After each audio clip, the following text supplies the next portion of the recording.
Прехвърляме се към тази фордяка. Форд зимата не пали. Хубавото е, че сега поне сме лято. Може би ще запали.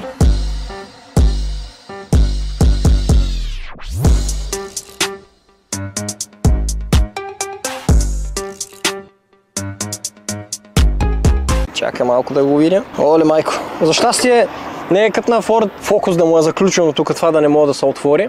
Трябва да носиш ключа винаги с теб. Ford Explorer. Знаех си, че е Explorer. Ford Explorer от 2013 година. Между другото, визията не му е чак толкова зле. На мен ми харесва сега. Не е нещо, кой знае какво. 3,5 бензинка. Ай, тук има щека. Сега ще погледнем дали има масло. Интересно ми е да видя вътре какво е. Мисля, че той няма щета ли, бе? Как така беше щета, бе? Нали от Америка само помляни идват. Да му се не види. Няма никаква щета ли, бе? За разочарование на всички тези, които много пъти казвате, че от Америка идват само от помляни. Това е нещо, което се опитвам да ви обясня. Не е задължително винаги от Америка да си викнете кола, която е дроп сарма. Няма нужда да е така. Може да е с лек удар, може да е без удар. Зависи дали ви е на далавера. Така че може да си купувате каквото си искате. Така че ето, собственика явно на този автомобил му е допаднала цената, взел си го е.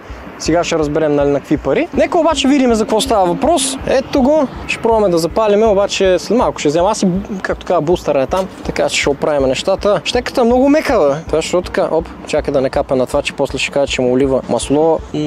Тази иска малко масло, но има. Но пък този път нямаме някакви европейски коли, кой знае колко.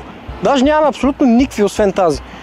Нямаме нито едно Мерцедесче, нито едно BMW. Имаме по-скоро семейни коли. Ай, така ще го кажем. Ай.